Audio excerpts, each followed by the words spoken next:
মুখ্যমন্ত্রীর বক্তব্যের পরোক্ষে পরোক্ষে মিথ্যা কথা রয়েছে, ব্যারাকপুরে বললেন বিজেপি নেতা কৌস্তব বাগচি। নিশিদিন হসপিটাল, অর্থ সব নয়, পরিষেবাই আসল কথা।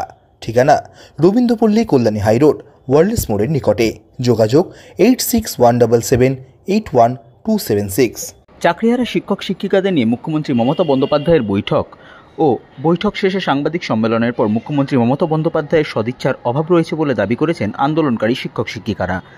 তাদের সেই বক্তব্যকে সমর্থন করে মুখ্যমন্ত্রী মমতা বন্দ্যোপাধ্যায়কে কড়া ভাষায় আক্রমণ করলেন বিজেপি নেতা আইনজীবী কৌস্তব বাগচি। তিনি এই আন্দোলনের কফিনে আজকের দিনে শেষ পেরেক পোতা হলো বলেও দাবি করেন। দেখো, রাজ্য সরকারের সদিচ্ছার তো অভাব আছে, এটা আমরা প্রথম দিন থেকে বলেছি। এদের বারংবার করে একটা জিনিস বোঝা উচিত যে যারা চুরি করেছে তারা কখনো চাকরি ফেরত দেওয়ার ক্ষেত্রে তারা একটা যথেষ্ট ভূমিকা পালন করবে না যতক্ষণ না তাদের উপর প্রেশার তৈরি করা হবে। এই আন্দোলনটাও মমতা বন্দ্যোপাধ্যায় একই পন্থায় যেভাবে আরজিকর আন্দোলনটাকে বিভাজন তৈরি করে এই সমস্ত সেকুমাকু নকশাল এসোসিয়েট সব লোকজনদেরকে তাদের হাত করে নিয়ে আন্দোলনটা নষ্ট করেছিলেন, এই আন্দোলনটাও ঠিক একইভাবে নষ্ট করলেন। এবং মমতা বন্দ্যোপাধ্যায়ের এই যে চিন্তা ভাবনা বা এই অভিসন্ধি, এটা ওরা বুঝতে পারলো না। কিছু ছেলেমেয়েরা আছে এই আন্দোলনটার মধ্যে যারা মমতা বন্দ্যোপাধ্যায়ের টোপটা খেয়ে ফেললো, যাতে করে হচ্ছে এই আন্দোলনটা একদম সম্পূর্ণভাবে একটা শরীর সমাধি হয়ে গেল। মুখ্যমন্ত্রীর কথায় যে পরতে পরতে যে মিথ্যা কথা, যবে থেকে চাকরি গেছে তারপর থেকে ওনার যা বক্তব্য, আজকের দিনে দাঁড়িয়ে তার যে বক্তব্য, এর মধ্যে আকাশ পাতাল তফাৎ। এক এক সময় বলছে যোগ্যদের পাশে আছি, রিভিউ পিটিশন করব, কারোর চাকরি যেতে দেবো না, সুপ্রিম কোর্টে হলফনামা দাখিল হচ্ছে পর্ষদের মামলায়, সেখানে রাজ্য সরকারের কমপ্লিটলি একটা বিপরীত অবস্থান। আজকে সম্পূর্ণ কিছু ছাপিয়ে গিয়ে আজকে তো মানে প্র্যাকটিক্যালি ওদের কফিনে শেষ পেরেকটা পুঁতে দিলেন।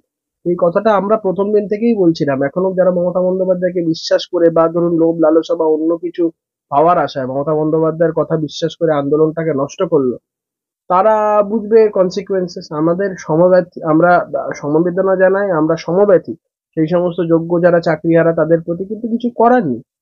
তাদের সংগঠনের নেতা হিসাবে যাদেরকে মেনে নিয়েছে, এখন ওদের ধরা উচিত যে তাদের এই বিভাজনের কারণে আন্দোলনটা যে নষ্ট হলো এর জবাব কে দেবে।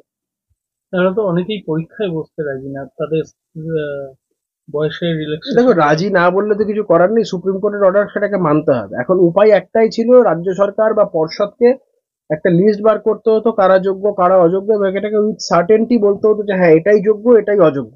সেই সার্টেনটির সাথে রাজ্য সরকার তো বলার জায়গাতে নেই। এটা বলা যেতে পারতো এরা যদি সরকারের উপর সেইভাবে প্রেশার ক্রিয়েট করতো, কারণ যে চুরি করেছে সে সব থেকে ভালো জানে যে আমি কতগুলো চুরি করেছি না করেছি।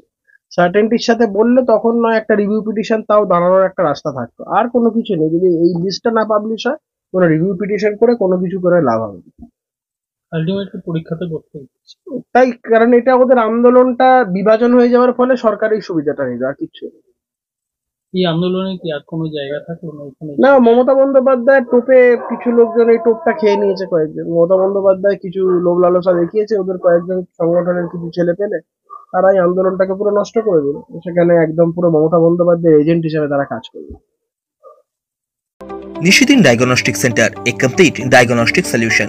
আমাদের ঠিকানা 144/1 সেন্ট্রাল রোড, আনন্দপুরি, ব্যারাকপুর, কলকাতা 122। আমাদের যোগাযোগ 9875338719। সাধ্যের মধ্যে স্বপ্নের ফ্ল্যাট খুঁজছেন? লাবণ্য গ্রুপের পক্ষ থেকে ব্যারাকপুর হরিসভা মন্দিরের নিকটে সোনাঝুরি আবাসন। থাকছে lift, top floor, set, 0% GST। এছাড়াও থাকছে ব্যাংক লোনের সুব্যবস্থা। ফ্ল্যাট বুকিং চলছে। আমাদের যোগাযোগ 7278200456।